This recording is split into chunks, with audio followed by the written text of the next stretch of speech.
Ok, pessoal, bom dia. Então, a conversa com Vitória, a gente sempre está trocando ideias sobre a clínica médica, como é que deve realmente ser ensinado, etc. Então eu fiquei de conversar aqui sobre possíveis, talvez, modificações, buscando aprimorar o ensino nosso das disciplinas, voltado não só para aulas, mas para a atividade de modo geral, tá certo? Então, repara só, eu coloquei aqui como modelo dessa universidade lá do Canadá, de Calgary, porque, na verdade, é o que eu tenho lido muito e visto de que tem sido colocado muito assim como modelo de ensino de clínica médica, como algo assim muito inovador, né, da Universidade de Calgary.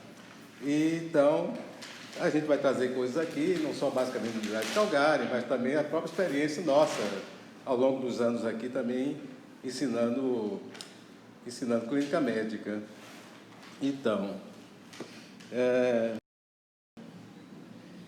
esse foi um artigo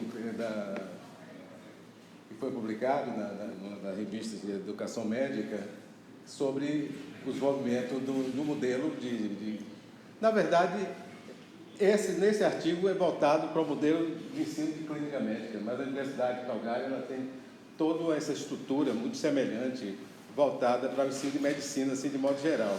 Mas aqui está um foco de clínica, e que eles chamam de um modelo de apresentação clínica, um currículo baseado em apresentações clínicas. Então, vamos ver o que é isso. A Universidade de Calgary, ela é lá do Canadá, né? Ela é uma universidade relativamente nova, porque ela começou em 1944, então, mais ou menos como a nossa, digamos assim, universidade e tal, né?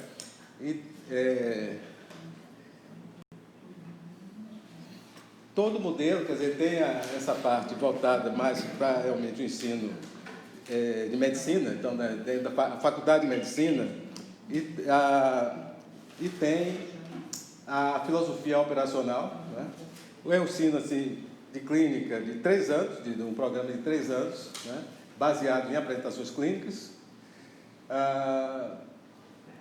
que é a base mesmo do modelo de atividades de aula, pequenos grupos, né? E atividades da prática também, né?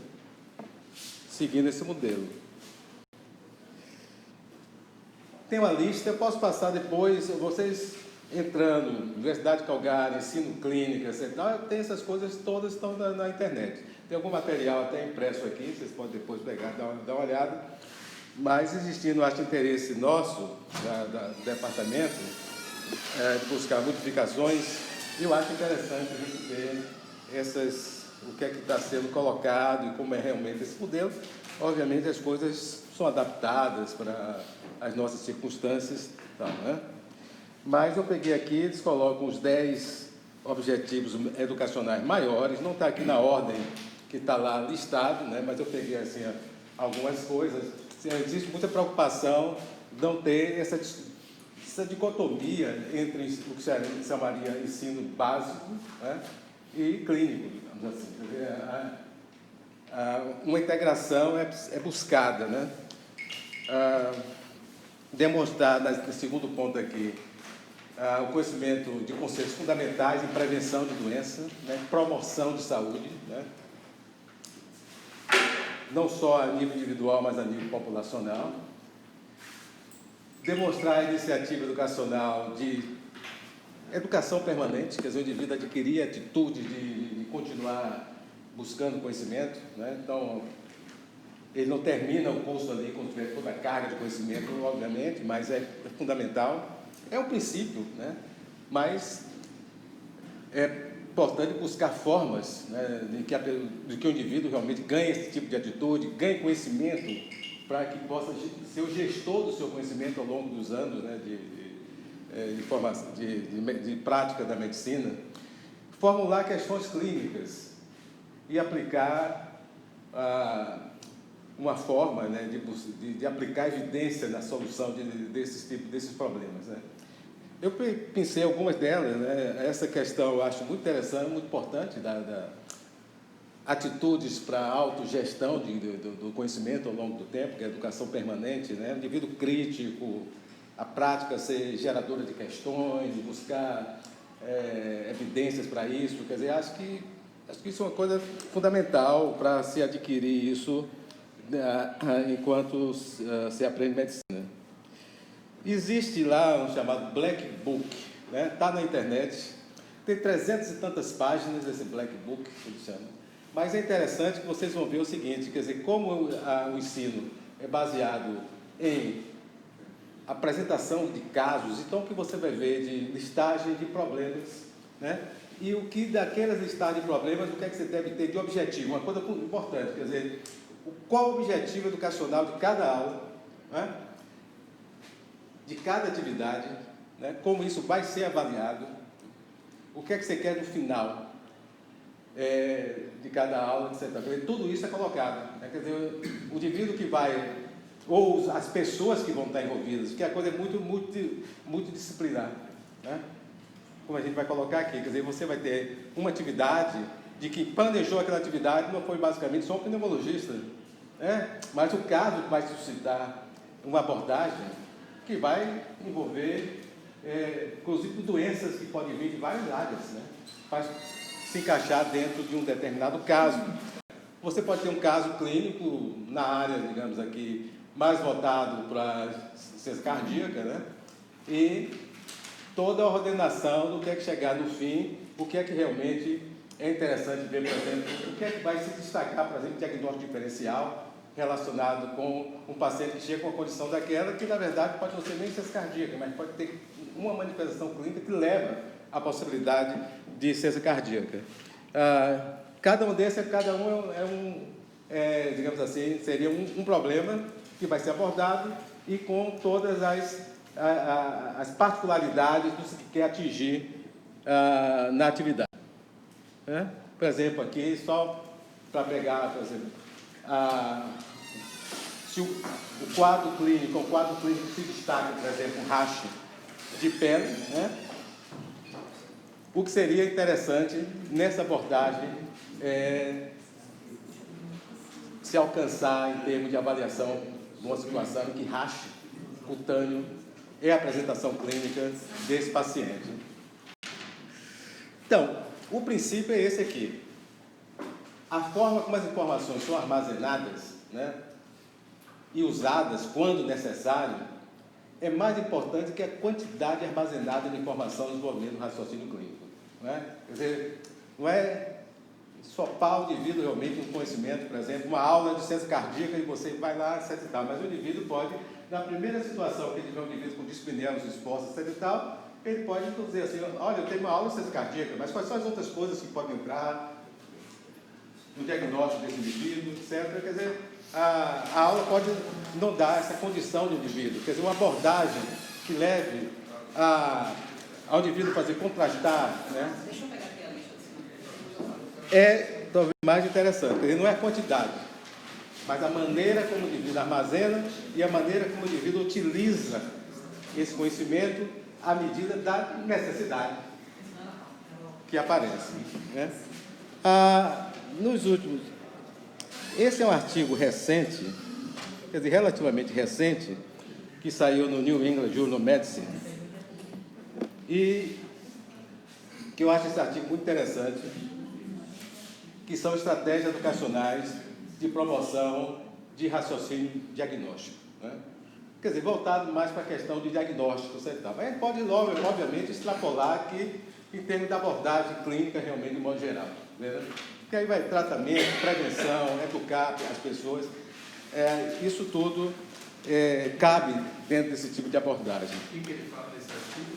Desse daí? Isso.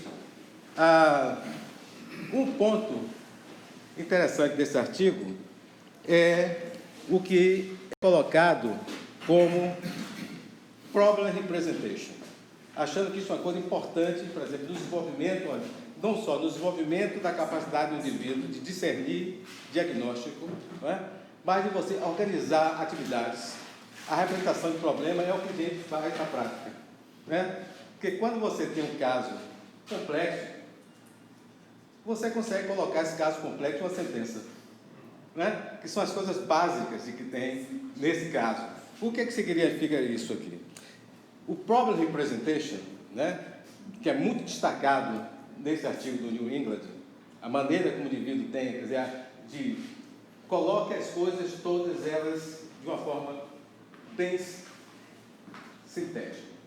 Mas dessa forma sintética você é capaz de pensar um pouco já adiante. O que é que o indivíduo pode ter? Se alguém ouvir, já pode ter uma ideia também do que é que isso pode representar. Uma síntese do caso em uma sentença, colocando o problema conjuntamente com as características do indivíduo. Quem é esse aqui? É o paciente jovem? É o paciente que vem lá de uma cidade do interior, rural, né? Características dessa pessoa. Os qualificadores. Se você fala que o indivíduo tem dispneia, o que qualifica ser dispneia? É dispneia os esforços? O qualificador é isso. A maneira como ela se apresenta agudamente, né? Ela é crônica, mas tem fases de que melhora e recidiva, recupera, etc. Né? E os pontos-chave do quadro clínico. Alguns exemplos a gente está colocando aqui. E eu estou colocando isso como base, inclusive, para a organização de atividades. Não atividades basicamente baseadas em doenças, mas o sino de Calgary é baseado dessa forma. Quando foi organizado o currículo, eles colocam 150 representações de problema. Né? Isso vai ao curso da clínica médica. Por exemplo, quando eu imagino aqui que nós temos a 3, a 4, 5, né? O módulo 3, 4, 5. Não é isso? Já mudaram os números, mas... Isso, mudaram os números, mas tudo bem. Nós temos os módulos, não é isso? Os módulos têm componentes curriculares. Né? O planejamento desses módulos, ele tem que ser feito de uma forma tal, que eu vou sugerir aqui que tenha uma comissão, que esteja liderada pelo chefe de departamento, mas que participe os coordenadores de disciplinas, de módulos e componentes, em que se tenha um delineamento de representação de problema ao longo do curso. Vocês estão imaginando que essas representações de problema, essa forma como a gente vai abordar, ela vai se encaixar em aulas, mas ela vai se encaixar em outras atividades também, né? Inclusive atividades práticas dos indivíduos, das pessoas. Inclusive o próprio estudante vai começar a aprender desse tipo de abordagem. Então aqui seriam exemplos. Um homem apresentando dor monoarticular aguda recorrente. Você pode imaginar que provavelmente uma das coisas que vai estar no diagnóstico aqui de um desses dias dessa aula vai ser gota, né? Mas vai ter que ter outras coisas centrais no próprio diagnóstico diferencial. E uma representação de problema, como a gente faz, por exemplo, quando a gente está vendo um paciente, a gente tem várias representações de problema ao longo da história do exame físico, do decorrer dos dias, se for caso do internado, que chega exames, etc e tal, né? Quando a gente pega aqui, olha, é um paciente jovem de zona rural com febre prolongada. A representação do problema, ela passa a ser, é um paciente jovem de zona rural com febre prolongada, é hepatosplênico. Na hora que você chega lá e pega e vê que ele tem hepatosplenomegalia, né? É um paciente jovem de zona rural com febre prolongada, hepatosplênico e com leucograma sem leucopenia. Né? Quer dizer, isso já, sei lá, já está colocando coisas assim, olha, pensei em calazai, né, e enterobacteriose septicemia prolongada, já talvez reduziu a possibilidade de calazar, porque não tem leucopenia, etc. Então a gente faz isso. E uma aula, ela pode ter essas características, por exemplo, de a representação de problema, chegar a um determinado ponto também, você enriquecer com mais um determinado dado, por exemplo, né, mais um determinado achado, como acontece na prática. Tá? Outra, olha, inclusive essa segunda foi essa que eu coloquei agora.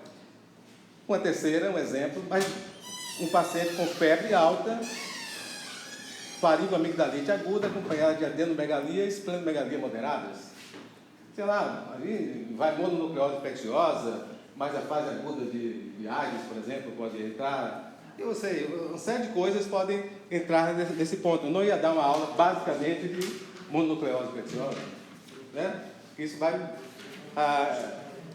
já me levar a abordar coisas. Vocês devem estar imaginando, num sistema como esse, algumas possibilidades que vai entrar numa representação de problemas, digamos assim, no módulo primeiro lá da clínica médica, elas vão aparecer no módulo 2, ou vai aparecer no módulo 3, só que uma diferente representação de problemas, né?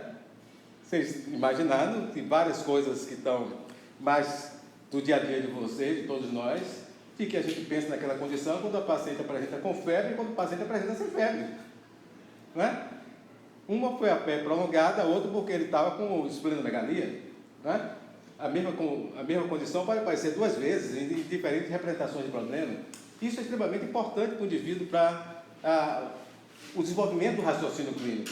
Porque acho que um ponto aqui importante é o seguinte: não é simplesmente que é importante, né, a abordagem de cada tipo de situações com representação de problema, mas é o desenvolvimento da capacidade de raciocinar clinicamente. Esse é um ponto, né? Embora uma abordagem dessa de representação de problema, quase que ela consegue pegar, por exemplo, a quantidade de doenças é imensa, mas a forma como as pessoas se apresentam é limitada, né? Não existe uma coisa de um número absurdo de forma das pessoas se apresentarem. Existe um número absurdo de condições que pode explicar como as pessoas se apresentam, né? Então, se o indivíduo aprende a raciocinar em cima de como as pessoas se apresentam, me parece que isso aí é muito mais interessante em termos de desenvolvimento do raciocínio clínico. E o que acontece?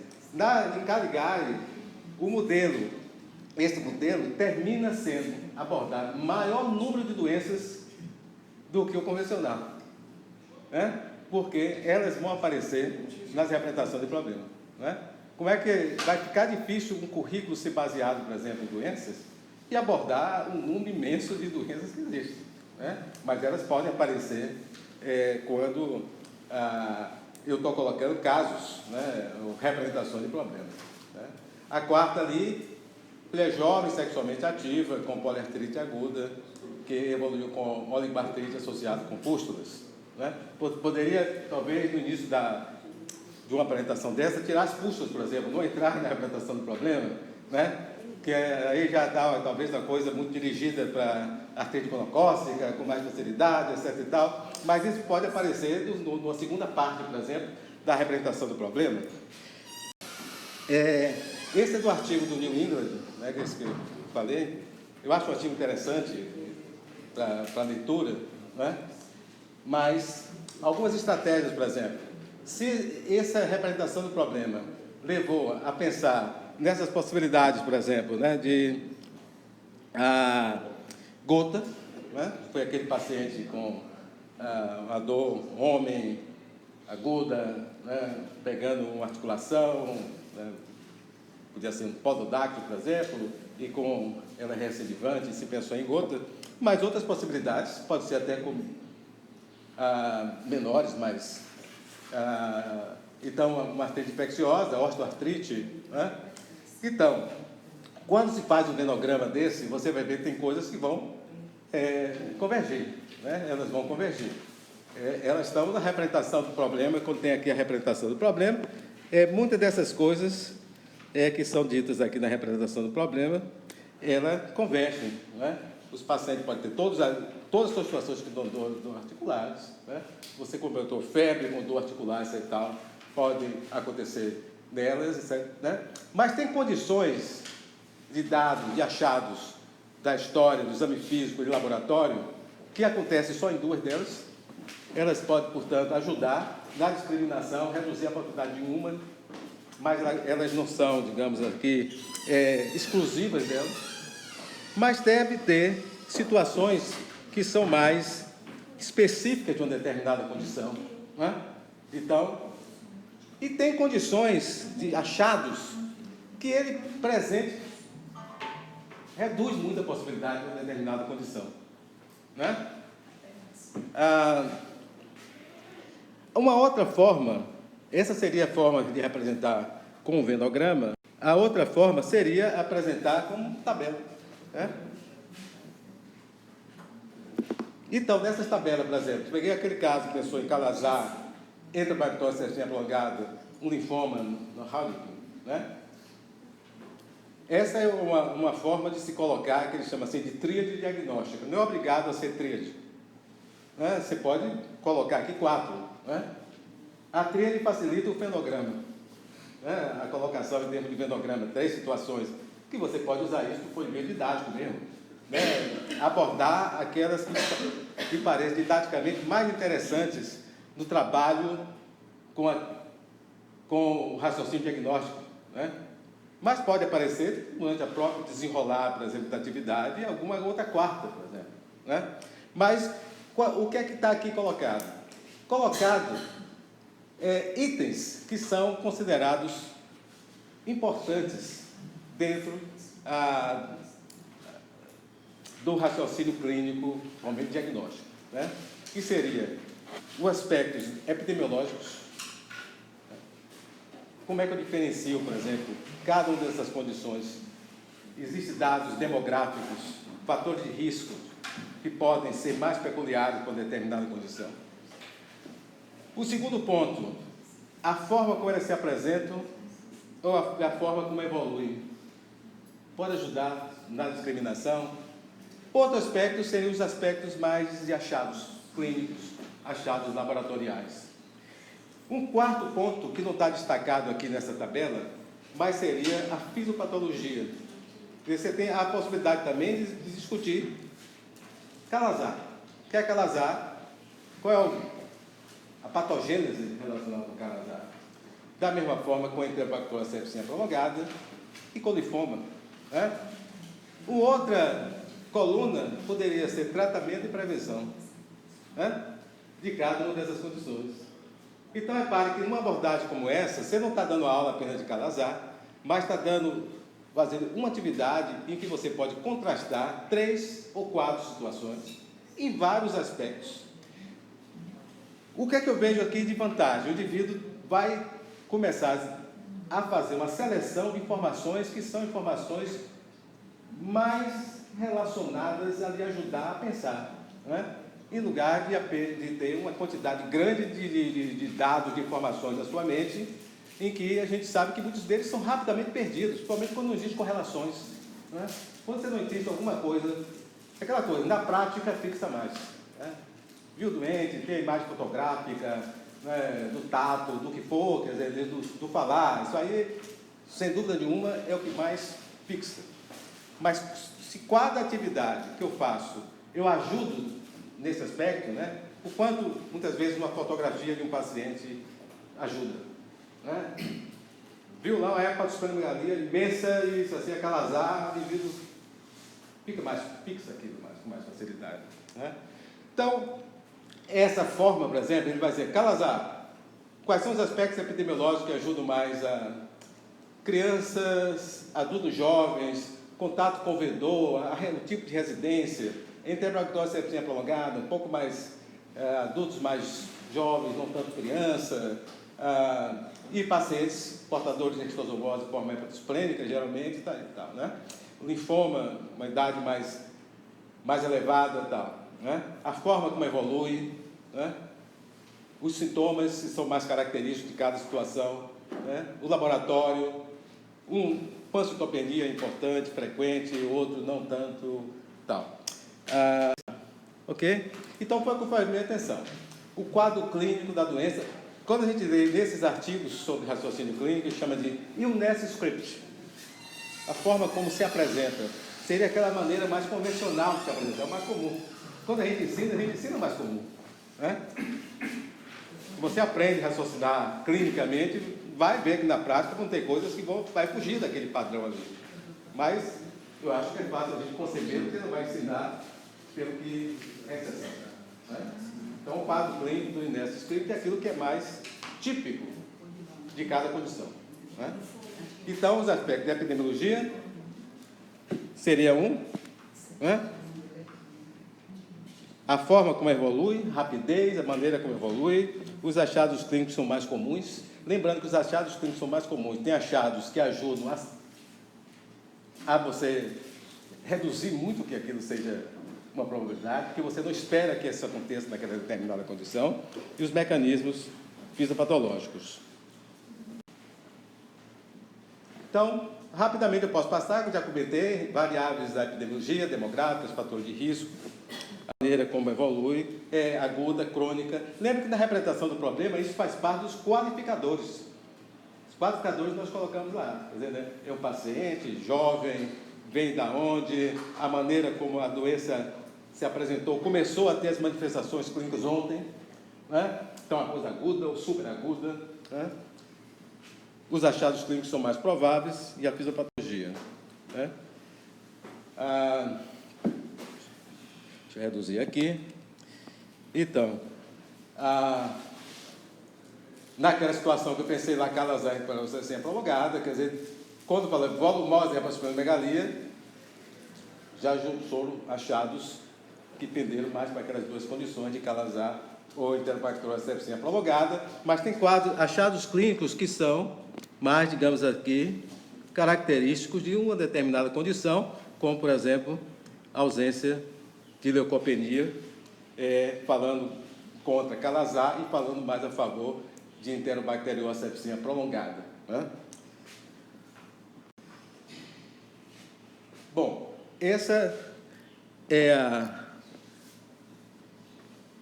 seria, digamos assim, um quadro que eu tinha colocado aqui, que seria um quadro, digamos assim, com mais itens, e que nós teríamos ali o aspecto epidemiológico, né, usando aquela opção de tabela, né, e rapidez de evolução, sintomas, sinais, laboratório, exames, fisiopatologia e aspecto de prevenção e tal, né?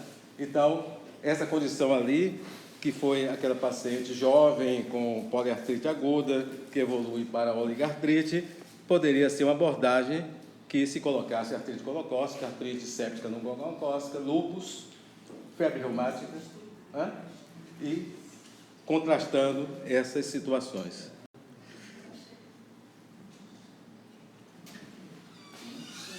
De modo geral, não só estudante, mas clínico de modo geral. Na hora que fala assim, qual a probabilidade de diagnóstico, o que é que você daria? Daria o quanto?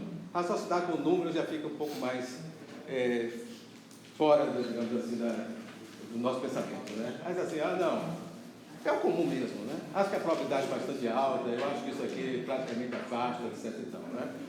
Mas, do ponto de vista assim, de raciocínio clínico, talvez acho interessante, né? Já que se pensou em 4 condições, colocar aquela ali, como é que você ranquearia, por exemplo, essas condições, né? Pelo menos inicialmente, né? Então, pode usar um quadro desse, aqui é sugerido ali em um dos artigos ali, que está ali colocado, probabilidade muito alta, intermediária, baixa, etc. e tal, o indivíduo olhando se ele fez o contraste com essas várias condições, os achados são todos compatíveis com essa condição, por exemplo, não tem achados que rejeitem, tem achados específicos que distinguem elas das demais, então pensa alguma coisa muito alta, está lá beirando os 90%, por exemplo, né?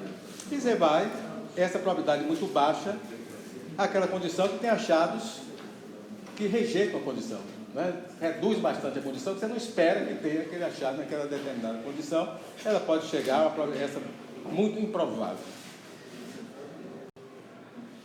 Então, uma coisa que eu acho importante também, quer dizer, usar dentro de uma abordagem dessa, vários instrumentos educacionais. Vários instrumentos educacionais.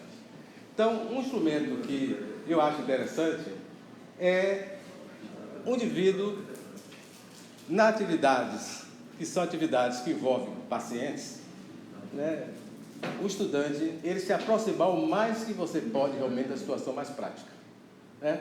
Não é um indivíduo ainda que é o interno ainda, que o interno, ele acompanha pacientes, eles têm uma certa responsabilidade juntamente com residentes, né? Mas o estudante que está ainda anterior a isto, né, a gente coloca ele dentro da situação mais real, e a situação mais real, eu acho uma situação que envolve ele ver um doente não apenas uma vez, mas ele vê um doente mais vezes. No ambulatório, ele precisaria estar um tempo maior no ambulatório, né? Porque ele vê um paciente no ambulatório, vai demorar 2 meses, às vezes, 3 meses, para ele ver o doente novamente, e às vezes ele não está mais naquele ambulatório, né? mas tem atividades de ambulatório, tem atividade de enfermaria, tem atividade de terapia intensiva, né? E o indivíduo está vivenciando o indivíduo, às vezes, diariamente, ou várias vezes ao dia, né? Na terapia intensiva, várias vezes ao dia, né? De forma que, eu só tenho mais 2 ou 3 slides para terminar. Então, eu acho importante o indivíduo ter um prontuário didático, né? Que é um prontuário com semelhança do prontuário de atendimento do paciente, só que ele é didático, né? Ele pega, escreve, mas ele está com aquilo ali, ele leva para a aula, você corrige o prontuário dele, né? Mas eu acho importante, né? E o modelo que é o modelo mais usado, na verdade, a gente usa aqui, que é o prontuário orientado por problemas, que a gente chama aqui prontuário orientado por problemas de evidência. Aqui é um exemplo aqui de nossos estudantes, né? Em que ele tem o seu prontuário. Aqui é um prontuário da enfermaria, então é uma coisa mais real, mas em que ele coloca aqui quais são os problemas do indivíduo, né? E ele tem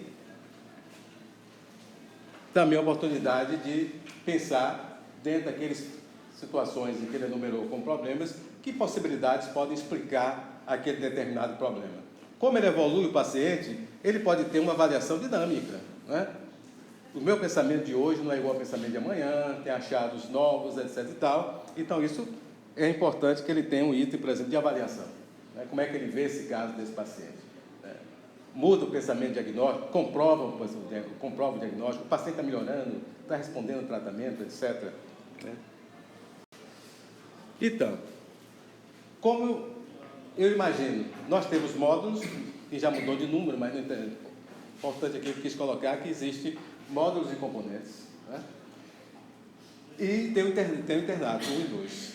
Então, como é que eu imagino, que eu disse aqui desde o início, lá, que era importante ter um planejamento em que sejam distribuídas essas representações de problema ao longo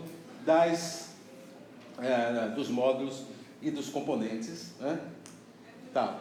Então, eu imagino assim, alguma coisa assim, a minha sugestão, que a chefia do departamento coordenasse um processo como esse, né? É um processo, eu acho que é um processo trabalhoso, né? Porque vai ter que ter uma visão dentro de todo o currículo clínico. Olha que eu estou tirando aqui a propedêutica aqui, que eu acho que a propedêutica está fugindo do nosso gerenciamento no momento. Mas eu acho que se o departamento mostrar uma organização, né, e uma efetividade dessa organização, eu acho que essa organização para a faculdade de medicina, né? Posso imaginar de que, por exemplo, eu acredito que muitas das atividades que nós vamos fazer de representação de problema aqui, de que vão ter problema, que vai ter que ter abordagem que da pessoa da cirurgia, né? Porque envolve tratamento cirúrgico do paciente. Mas é interessante que na abordagem das disciplinas também lá da cirurgia, digamos assim, né, que tenha, se esse modelo for um modelo que tenha efetividade em termos de aprendizagem, de que ele seja modelo aplicável em vários outros locais, ou vários outros, digamos assim, disciplinas, ou departamentos, etc., né? Não só na clínica médica. Mas o meu pensamento de proposta, né, primeiro tem que funcionar e tem que ter a avaliação se ele funciona realmente. A gente tem que pensar no segundo ponto. Quer dizer, se vai fazer alguma modificação, a gente tem que saber qual é o impacto que está tendo aquela modificação. Como é que a gente vai avaliar isso aqui? Uma coisa realmente a se pensar, né? Vai avaliar como? Acho que o ponto aqui vai ser como é que vão ser os critérios de avaliação, os objetivos, né? Competências do indivíduo e a forma de avaliação, né? A gente simplesmente dizer assim que a gente mudou a nossa forma de ensinar, mas precisa saber se essa forma de ensinar foi uma forma mais efetiva do que a que vinha anteriormente, né? Porque a gente está se baseando já nas experiências de outros locais, né? Aparentemente foram experiências realmente positivas, mas precisa saber na nossa prática aqui como é que ela vai funcionar. Ok? Então, final de cada atividade de aula tem que definir objetivos educacionais, né? E a questão de avaliação do aprendizado, eu já comentei também. Tá. Bom, era isso aí. Obrigado aí pela essa oportunidade de colocar, na verdade, sugestões, né? E contribuir com debates e discussões.